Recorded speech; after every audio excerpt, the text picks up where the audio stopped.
এটা আমার কথা যদি না শোনেন আপনারা, তাহলে আমার প্রয়োজন এখানে নাই। আমাকে বিদায় দেন, আমি আমার কাজে থাকি, সেখানে আমি ব্যস্ত থাকি।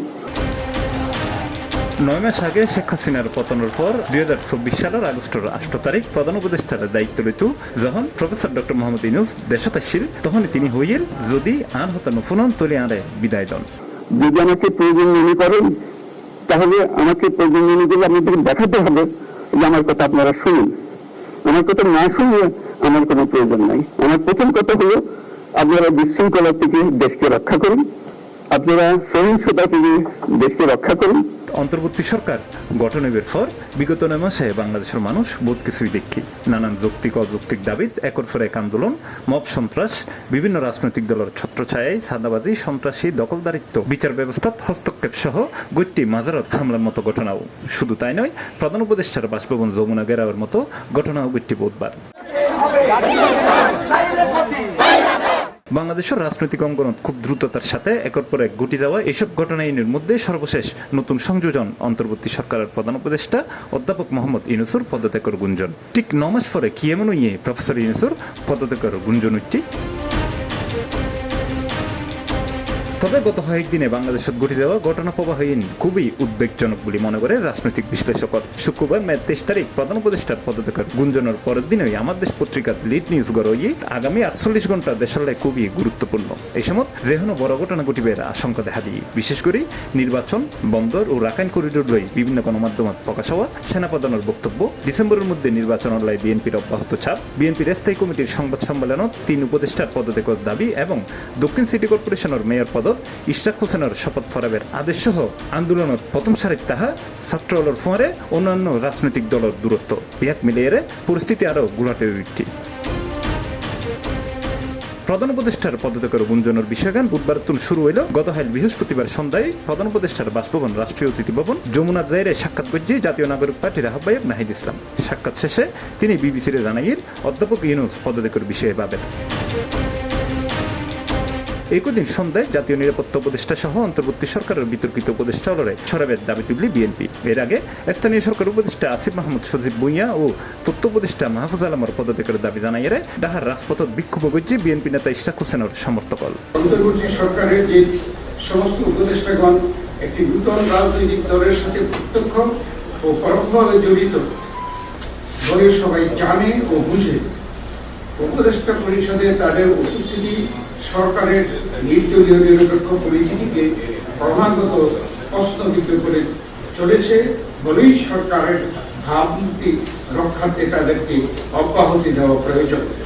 এনডিএ অন্তর্বর্তী সরকারের 3 উপদেষ্টারে বিএনপির মুখপাত্র হিসেবে আখ্যায়িত করে পদত্যাগ বাধ্য করিবের হুঁশিয়ারি দিয়ে এনসিপির এক শীর্ষ নেতা। এত সব ভেজালের মধ্যে প্রধান উপদেষ্টার পদত্যাগ বৈত্যসনের এই গুঞ্জন গান উঠিল। আর এই খবরে বিভিন্ন রাজনৈতিক দলতন শুরু করি নানান শ্রেণী পেশার মানুষ নানাভাবে তার প্রতিক্রিয়া জানাবে। স্থানীয় সরকার উপদেষ্টা আসিফ মাহমুদ তার ফেসবুক লিখকে আরাতে না আছে মরার বই আর না আছে হারাবের কিছু, একমাত্র আফসোস গণতান্ত্রিক রূপান্তর আর এদেশের মানুষের ভাগ্য হনগানি ইতিবাচক পথত না যাব। স্বপ্ন দেখি স্বপ্নবঙ্গর কষ্টই বোধহয় এদেশের ভাগ্য। অন্যদিকে তথ্য উপদেষ্টা মাহফুজ আলম সামাজিক যোগাযোগ মাধ্যম ফেসবুক দেয়া স্ট্যাটাসত পূর্বর যে কোনো বিভাজনমূলক বক্তব্য ও শব্দ চয়নের হারণে দুঃখ প্রকাশ করছে। জুলাই অভ্যুত্থানের নেতৃত্ব দেয়া তরুণদলের নবগঠিত দল জাতীয় নাগরিক পার্টির দক্ষিণাঞ্চলের মুখ্য সংগঠক হাসনাত আব্দুল্লাহ গতকাল তার ভেরিফাইড ফেসবুক প্রোফাইলে লিখে দেশ ও জাতির স্বার্থে অপ্রত্যাশিতভাবে আসা বিভাজন মিটে ফেলা করিব। শুধু তাই নয়, সর্বদলীয় বৈঠক ডাকিবার আহ্বান জানিয়ে জামাতর আমিরও। অন্যদিকে অন্তর্বর্তী সরকারের প্রধান উপদেষ্টার পদত্যাগ নসায় জানাইয়ারে বিএনপির চেয়ারপারসনের উপদেষ্টা জয়নুল আবেদিন ফারুক হয়ে ডক্টর মোহাম্মদ ইউনূস শুধু একজন ব্যক্তি ইউনূসই নয়, তিনি 18 কোটি মানুষের ইউনূস। সর্বশেষ শুক্রবার সকালে ঢাকা বিশ্ববিদ্যালয়ের সিনেট ভবনত এক অনুষ্ঠান শেষে সাংবাদিকলরে বন, পরিবেশ ও জলবায়ু পরিবর্তন উপদেষ্টা রিজওয়ানা হাসান হয়ে অন্তর্বর্তী সরকার নির্বাচনের সম্ভাব্য তারিখ ঘোষণা করল বিচার ও সংস্কারত বাধার সম্মুখীন হবে। একটা দায়িত্ব হচ্ছে সংস্কার, একটা দায়িত্ব হচ্ছে বিচার, একটা দায়িত্ব হচ্ছে ইলেকশন।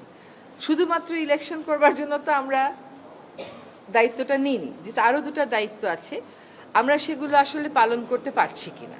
কারণ আমরা দায়িত্ব নেওয়ার পর থেকে যার যত রকম দাবি আছে সব দাবি নিয়ে তারা রাস্তায় বসে যাচ্ছে, রাস্তা আটকে দিচ্ছে, একদম ঢাকা শহর অচল হয়ে পড়ছে।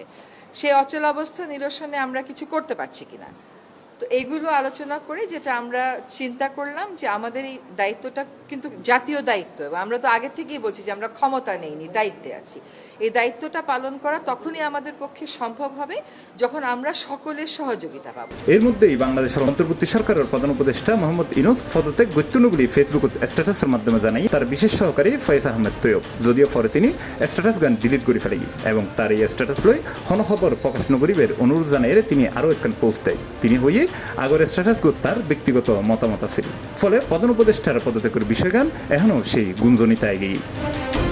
তবে জুলাই আগস্টের বিপ্লবত বাংলাদেশের মানুষ যে ঐক্যবদ্ধ আন্দোলন দেখিল, হঠাৎ ক্ষমতার পট পরিবর্তনের পর অতি অল্প সময়ের মধ্যে কিল্লে আন্দোলনের এসব স্টেক হোল্ডারের মধ্যে এত দ্বন্দ্ব ও দূরত্ব সৃষ্টি গিয়ে ইয়ান এখন বড় প্রশ্ন।